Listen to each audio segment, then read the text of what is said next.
Before I move on to our next speaker, I was very remiss of me not to read out the apologies at the start of the evening, but I shall start give them there. We have David Batten, Mick and Rosalie Mackenzie and Brian O'Keefe from Wangaratta. We have John McCarty, Branch Chairman of Rutherglen, his wife Cam. John Miller, the Deputy State Chairman, he's from Colin Branch. Michael and Margaret Durham from Bendigo. Kevin Lane, the Branch Chairman of Bendigo. Mary Bowler, KSCV State Administration Officer in Melbourne. The Honourable Bridget Mackenzie, Centre for Victoria. She unfortunately was very late, withdrew late yesterday afternoon and was unable to be with us tonight. And also this afternoon we had Michael and Cecilia McCormick Wodonga. Michael rang to say they both have gone down badly with the flu, so their apologies for the night. So I hope we can all just remember them for the night. Our next speaker will be a State Chairman, Paul Mitchell, and he's going to have a few words to say, so I'd like to welcome Paul to the stand.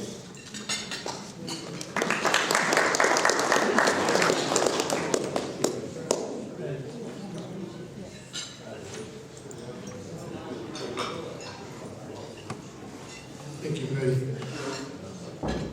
Your Grace, Bishop Shane Mackinlay, Reverend Priest, Knights of Honour, State Councillors, Branch Chairman, brothers and friends.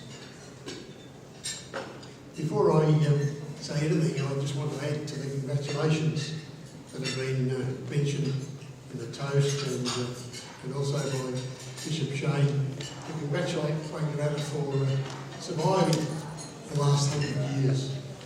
It's, being branch number 8 was no mean feat, and I was just mentioning earlier that it so happens that a lot of the early branches were in regional Victoria.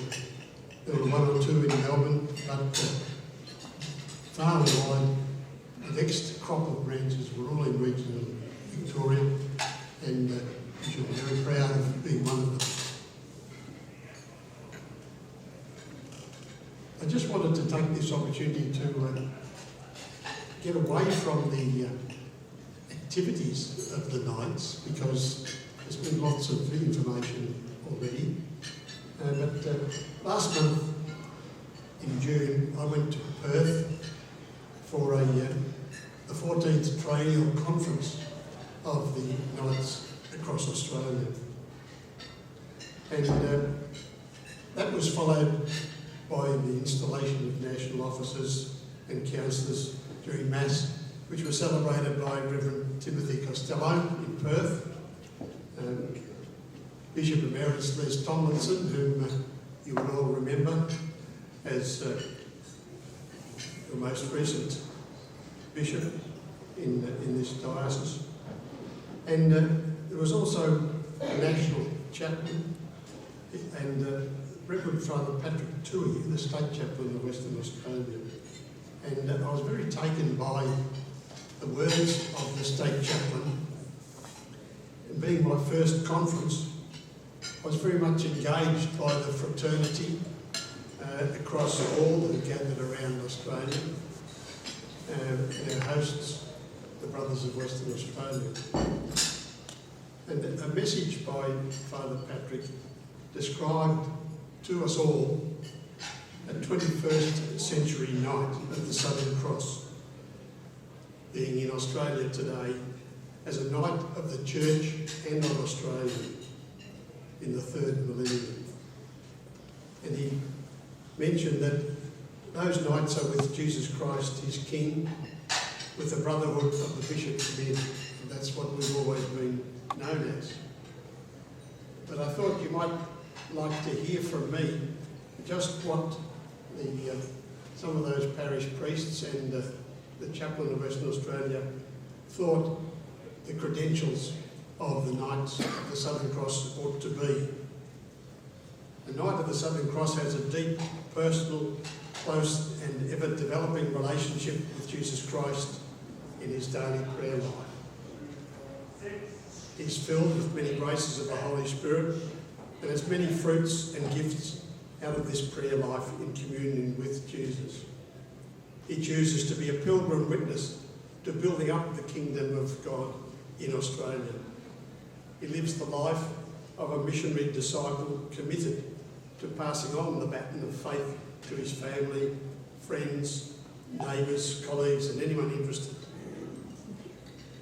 Daily, he's committed to being a man of nobility, goodness, integrity and virtue in every single one of our relationships by obeying God's instruction in the book of Exodus to be holy for I am holy.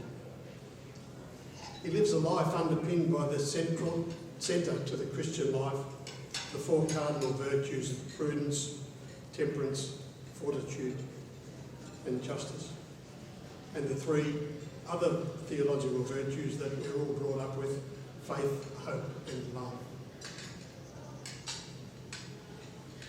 These attributes, to which are added a strong sense of brotherly fraternity, which I experienced in Perth with our brother knights, and we seek to sustain those knights at all times, in all situations and in all circumstances. A knight is a worker to the objects which we heard mentioned in the toast tonight. He is a labourer in the vineyard, as a member of the brotherhood who proudly call themselves the Bishop's Men. For the work of the bishops in Australia is to yield an even richer harvest today for Jesus. A knight is a man who deepens his faith as an adult, both individually and together, to strengthen a new knight's spiritually based around the two pillars of the kingship of Jesus and the kingdom of God. He does this as a man, as a Catholic, and as a knight. A knight is one who fights for what is morally right in an Australian culture which is forever turning away from its Christian foundations, even though this action may be opposed, rejected and mocked by others. We've all experienced this. A knight has a strong devotion to Michael the Archangel, who is also a fighter against evil in our Australian society by strengthening our moral resolve to fight the good fight for what we believe is right. He is a warm and loving and caring father, a centre of good Christian example to his children, grandchildren, and in my case, great-grandchildren, as a model of positive masculinity. This is a personal contribution as a knight to the future of Australia by co-creating good Catholic citizens for the positive future of Australia. He is devoted, faithful, a faith-filled husband to his wife and their marriage, and that is the solid foundation for their family and society. He is a fully engaged parishioner of his parish, as one of the bishop's men working besides his parish priest. He is also in communion with the bishop of the diocese. As both a knight and a parishioner, he seeks to generously serve his local extended family, which is his parish. Where possible, he strives to build a Knights branch in his parish to strengthen the Knights of the Southern Cross in Australia, for even more bishops men, for the Knights to grow, thrive and flourish. Let us all pray for those attributes to grow and be sustained. A maker of the Jesus difference in the Church of Australia today. God bless you. Thank you for listening.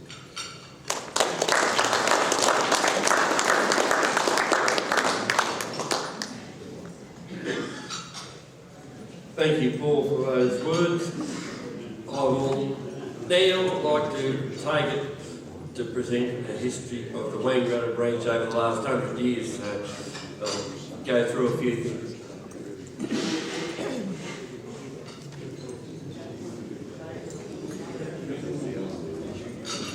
Before I commence with the history of Wangaratta, in brief I will provide an overview of how or why the KSCV, that is the Knights of the Southern Cross, was started in Australia.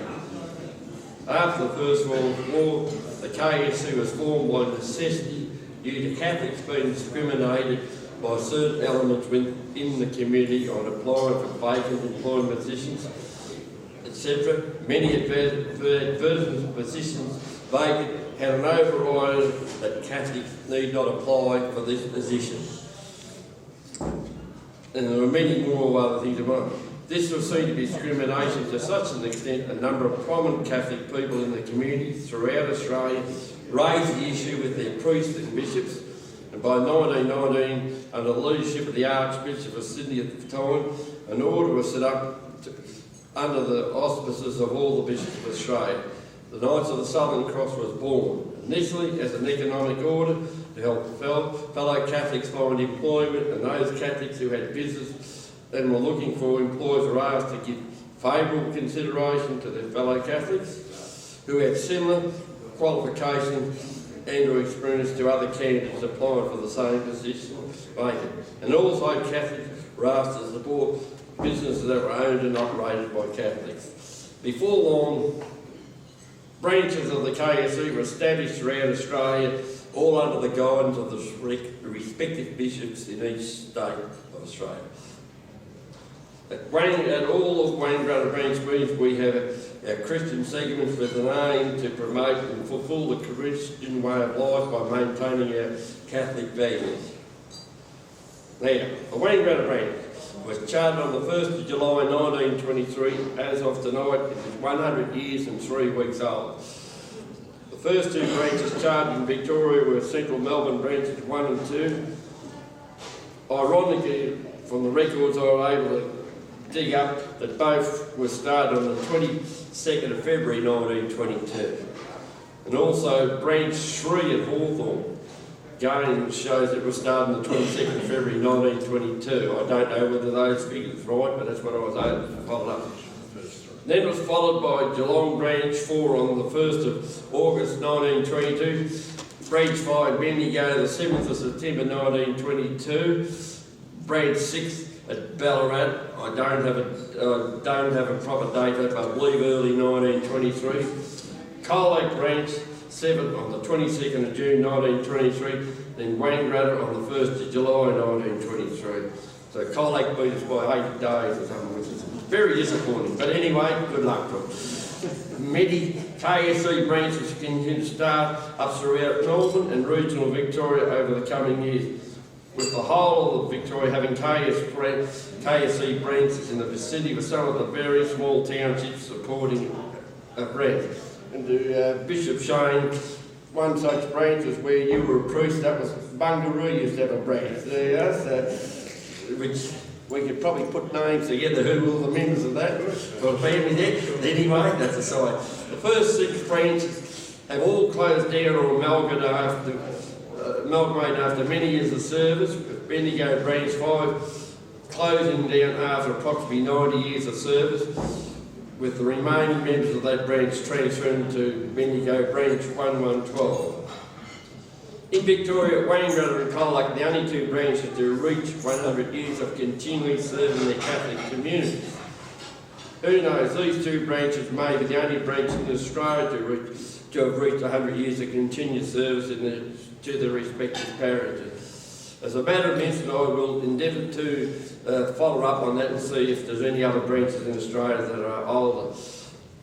Wangaratta branch over the years has had many number of meeting venues. Initially, it started in a room in a hotel in Murphy Street, very popular place. Then a solicitor member's office in Reed Street, before moving down to Champagne College, now known as Garland College, then into the sub-room at St Pat's Hall, and now in the Mary McKillop room at Our Lady's Church. The first branch executive in 1923 for the Wangaratta branch was Chairman Mr W. Kellner, Deputy Chairman Mr Peter McSweeney, Secretary Mr J. Finn, and the Treasurer Mr J. Ryan. Some of those names are very well known in Wangaratta today. It appears that these members held the portfolios until 1927, when a new exec was elected, with Mr W. Higgins elected branch chairman. In 1928, the W. Higgins remained as branch chairman, with an expanded executive being 12 in number. During the history of the Wangaratta KSC, there have been many well-known Wangaratta men who have been members of, some of them being branch chairman and district chairman. During the period from the 1930s to the late 1960s, the branch has experienced a strong growth in membership. On the 18th of June 1960, a second branch was charged in Wangaratta. This branch was number 140. It was based in the Yarunga parish, serving the communities of South Wangaratta, Gruder and Moyoo. During the early 1970s, numbers in this branch declined and it was closed. It was decided to close branch 40 and the remaining members of that branch transferred to Wangaratta and to Wangaratta branch 8. Now here's something I really was impressed with. In the mid-1970s, Wangaratta branch 8 boasted a membership of 140 members, with numbers varying just above or just below that number for a number of years. So who would have 140 members in an organisation today? During the 1980s, the membership slipped back to under 100, and disappointing, the numbers have further declined since then. Wangaratta branch has been involved with many works and duties. Conducted wood days to get fibres of presbyteries and convents when there were open fireplaces. From time to time, transports to country areas to say Mass. Attended working bees at Wangaratta Catholic schools. Visitation of the sick and elderly members and their best families. Helped run the bingo at Pat's Ball for many years. Regularly supported and attended the Priest Support and Education Fund dinner, or as it's now known, the Archbishop's dinner in Melbourne. All profits from this are equally distributed between the 4 dioceses of Victoria to help cover the cost of training and educating seminarians on their journey to priesthood. The branch assists with the former St Pat's Racing Club when it had held its annual race meeting. Profits from these race meetings were distributed to the Catholic schools at Wangaratta. In the time of crisis, such as bushfires and floods, members would give assistance where possible. An example of this was in the 1980s when the devastating bushfires swept through Western Victoria. A number of members rallied together and had the use of a medium-sized bus and a trailer owned by a member of the branch and headed to the devastated fire areas with sleeping gear and essentials and a trailer loaded with tools. These members set about cleaning up, repairing and rebuilding new fences on farms in the affected areas. They spent several days there before returning to Wangaratta. We regularly help fellow members and their families with maintenance jobs around the home, assist sick and elderly members to attend medical appointments. Members make themselves available to be special ministers to take communion to the sick and elderly.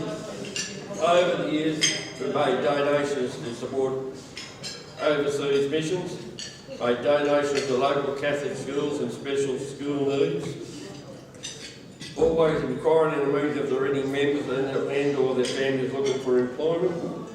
We also ask if any member knows of any vacant employment is available that may well suit a member or a family of a member. Prior to COVID, we had barbecues at Buddies, and the profit from these barbecues was distributed to worthy causes. We regularly attend social outings and visitations to other branches. The Wangaratta branch has been a great supporter of Barney's Picnic, which is held on the Sunday immediately afterwards on the banks of the Murray River, which joins the Derry family property. This I understand to have been going on for over 60 years, with Wangaratta members having attended. To those who are not familiar with this day, the day starts off with an open air mass, often said by a bishop or one of the local priests. While nearby, some of the Rutherglen Wodonga members will be preparing a barbecue lunch with onions, roast potatoes, lamb on the spit, and a very appetising sides. Depending on which way the wind was blowing, those at the mass will be experiencing a very strong aroma coming from the barbecue while trying to concentrate on the sermons that was being said. That's very true, I can know that. Wangaratta branch has always been a good for the social activities.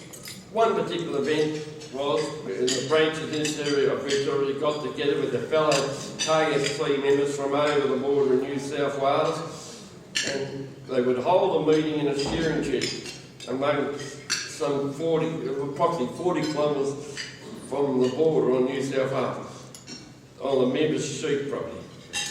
They would travel out to the property in a bus. Following the event, there would be a meal and fellowship. While this all occurred prior to myself becoming a member, but anecdotal evidence, and I repeat, anecdotal evidence has it that many of the Victorian members left in the daylight on one day to attend the gathering, and it was not until daylight the next day before they got home. I don't know what went on, but these meetings were held for a number of years and nothing but good reports at times about. All I can say about it is the pity there was no GPS tracking devices around in those days so they could have found their way home earlier in the night. A few years back, Myrtle hit upon the idea to try and reach out to fellow Catholics in the Myrtle area to show them who the KSCV were.